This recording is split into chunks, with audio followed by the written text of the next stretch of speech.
guys, Christine here.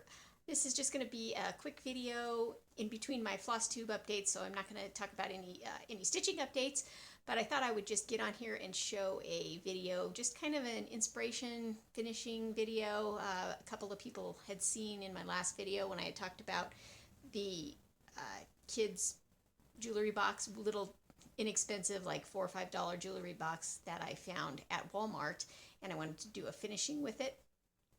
I'm going to insert a clip here because I had started it. I painted it brown with some chalk paint, and then I kind of talked about what I was going to do with it, so I'll insert either a photo or a little clip from my last video in case you didn't see that of what I'm talking about. So let me insert that here.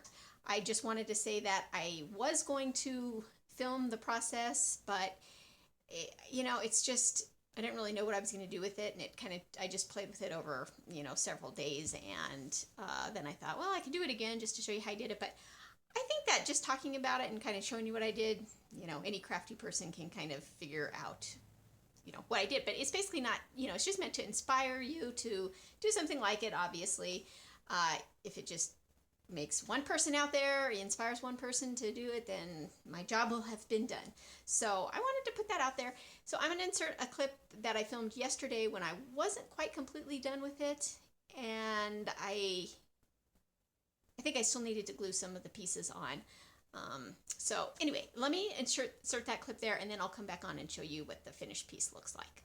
Okay? This is from Walmart, and it's in the kids section if you're looking for it, and it comes with paint and a paintbrush, and I discarded all that, and I don't have the box the way it looked in my video, but I had painted it brown with this chalk paint called Hazelnut, and I had intentions of doing something with this pattern that I stitched. This is Hands-On Design, Stitching is My Heart's Desire, and it came with a finishing pack. Well, it didn't come with it, but you could get a finishing pack that I don't think is available anymore that actually comes with the coordinating fabric to do the little scissor fob and little scissor holder, and this is what the fabric looked like. So what I was going to do is stitch that, which I did, and then I was going to use the fabric, and instead of making this with it, I was going to use it to decorate this box to make it sort of a vintage box for just keeping stitching stuff in. Sorry about all the glue on my hands because I have been working in this. I literally have about less than 10 minutes to do this because I have to go pick up my kids. So I really quickly just wanted to show you something, kind of what I ended up doing. I wanted to decoupage this fabric onto the box somehow, but I wasn't quite sure how to do it because I didn't know what to do with the edges. And I had seen a video, Donna from Flannel Jammies Farm. Hi Donna. She just recently put out a video, and at the end of her video she had a raving reporter go to market, and while that raving reporter was in the room with Blackbird Designs, the two ladies, I can't remember what their names are at the moment, but the designers for Blackbird Designs, were showing how you can do alternative finishes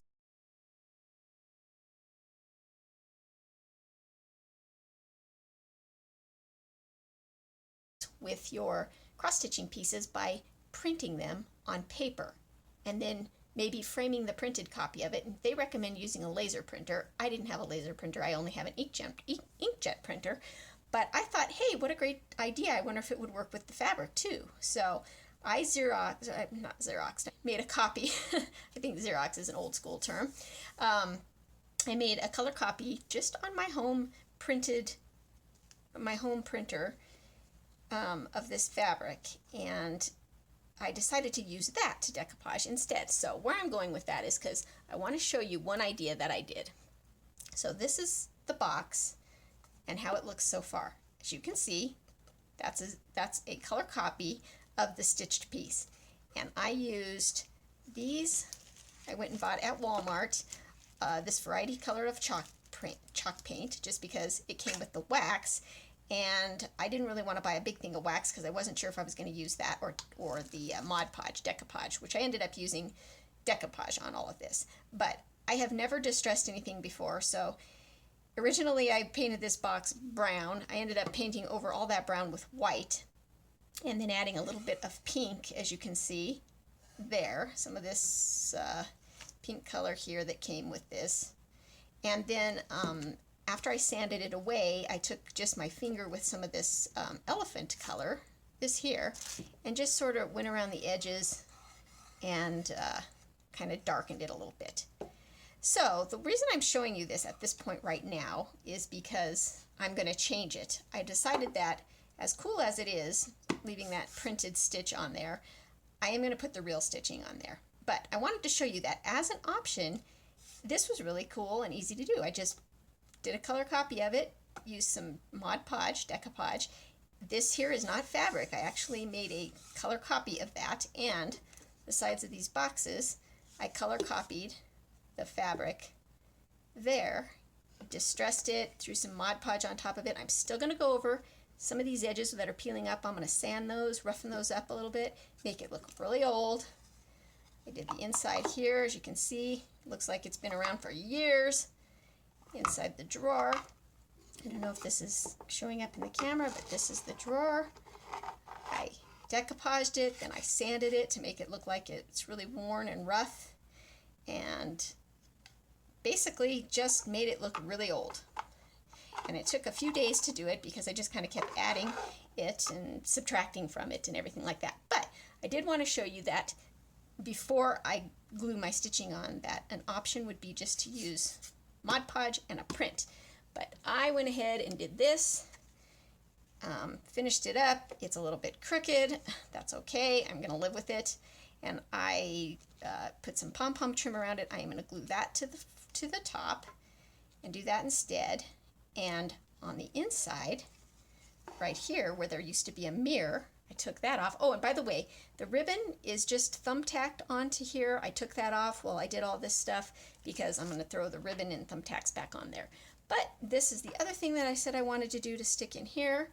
I just sort of put some mat board, glued it on 3 sides, and then stuffed a bunch of batting in there. And I'm going to glue this right inside that little pouch there.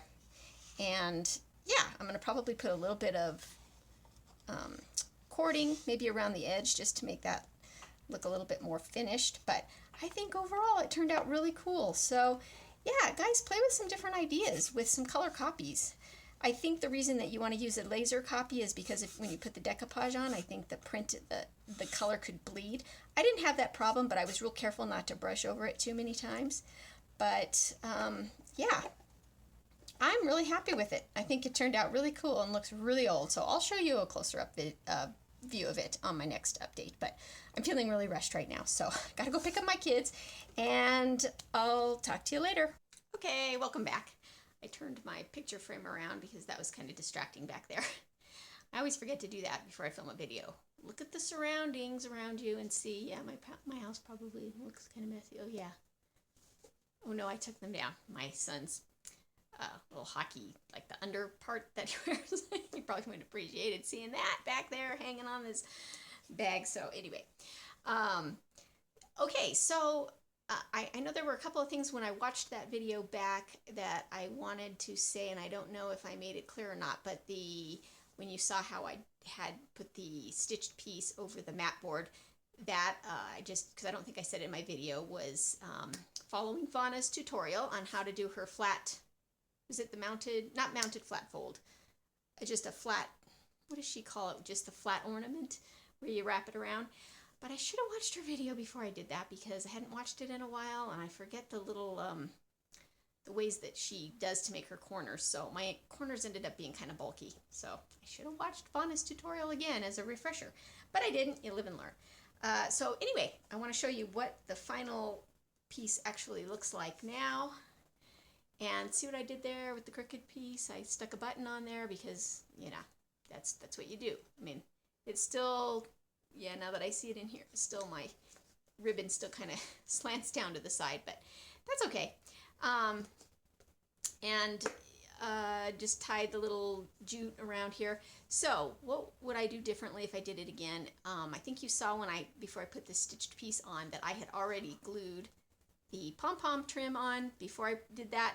I wouldn't do that. I think I was just thought I would have more control over it, but I think in hindsight I would stick the stitching piece and glue the stitching piece on, and then stick the pom-pom trim down in there, because you can kind of stick it under there and make it lay a little bit nicer. So I wasn't really happy with the way the pom-pom trim laid.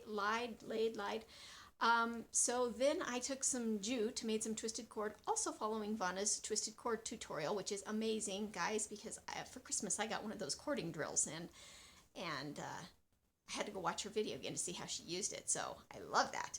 So yes, I made some twisted cord here and then ended up sticking that on top, because that's what we do, right? We just keep adding things until they look good. So I don't know. Another thing I would do differently is, because I had stitched this ribbon on, it kind of made it a little bulkier where the seams are. So if you look sideways like this, can you see how it's kind of bumpy, right? You know, it kind of goes up higher here. So I almost wish I would have put a little bit more padding in this center part, but you know, I'm just being a perfectionist there. I mean, in the long run, I think it looks really cute. What else is it that I wanted to say about that? So if you looked at the clip I had before this, when I had just the copy, the paper copy, I also wanted to say something about that little, you can kind of see there was a little defect in the paper, and that's because when I put that on, I thought, oh, I'm going to sand the thing and make it look kind of old and scratched, like kind of worn, but it wasn't sanding well, so I could tell already it was going to start looking bad. So point is, I forgot to say that there's another thing you can do about that. If you make a mistake when you're doing the decoupage, you can cut some, like out of the printer paper, you can cut some of these little motifs out, just cut them individually, and then you can decoupage them in different areas around there. So many things you can do. Once I got going with that, I mean, that's just an awesome idea. I think it must be has been around for a while, because actually before I saw the ladies from Blackbird Design talk about it in Donna's video. Donna Ray, I think I called her Donna. I don't know if I called her Donna Ray, but Donna Ray from Flannel Jammies Farm that you just heard me mention. And also, since I recorded that,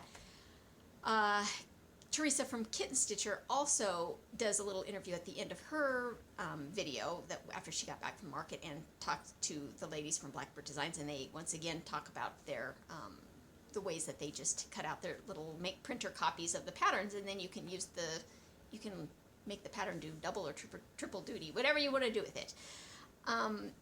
So yeah, I think there was something else I wanted to say about that. But anyway, I think what I wanted to say is great to actually, anytime you want to just make a copy, say you're going to frame your picture and you don't quite know how to frame it, or maybe how the matting's going to look, or where you want to cut it. If you make a color copy, I keep wanting to call it a Xerox, but the younger generation isn't going to know what I'm talking about.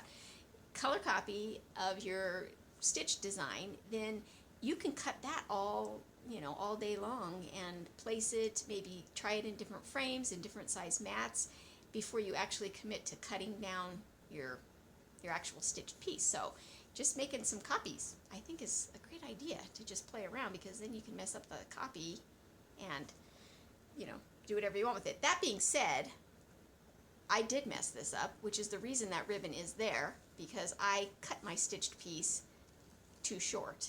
I forgot that I wanted to make it longer on the top, so I cut it, an inch around, and then I thought, oh, I didn't want to do that. I wanted it rectangular, so I just ended up adding some more on and thought, oh, okay, I'll add that. So I can never do anything the easy way. I always have to just keep adding and pulling away, and that is why I could record myself doing that, but it would take days, because, I finally get it right. Now, if I were to do this box again a second time, I would be able to do it really quick, because I've done it once already. So anyway, there goes. I don't think I had the ribbon back attached again, so and the inside piece, I don't think, did I have that glued on? I don't think I had that glued in. That I need to kind of push the batting around a little bit there. Ended up doing some cording around that, tying it in a knot there. I don't know if I showed you the inside of the drawer here. I just kind of scratched it up in there. So let me look. Yeah, I think I did already show you all these. I just didn't have this part assembled. If you do get one of these boxes, just pull. These are just like thumbtacks. You can just pull them out with a screwdriver and then put them back in again, and get them out of your way. I tried working around the ribbon the first time and tried to just keep the paint off of it, when in hindsight you could just pull it off. And I replaced it because it came with a white ribbon. I replaced it with some green ribbon that I had on hand. So, lots of playing around. I didn't finish it inside there. Didn't think that was necessary. And then I just did a little message on the bottom here, and this got smudged, but this is my initials. I did a little kind of some doodling, little Zentangles on the bottom. That is also a color copy of the Ada that I used, and I just glued it at the bottom. Just, yeah, it kind of smeared a little because I didn't let the Sharpie dry before I put the decoupage on it. So, but yeah, that's like underneath the drawer, so only I know it's there. So, yeah, that's it. I hope this inspires somebody. It was really fun, and now I have a little box that, actually got to push the ribbon inside there.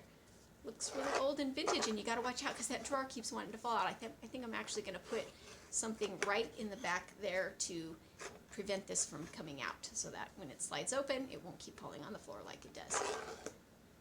Alright, that was way more long-winded. In the bottom, I just left brown. That was the original color, just as a reminder that that's the color I started out with, and it ended up completely looking different than that. So, yeah, just another fun way to finish, guys. None of this is, you know, my original idea.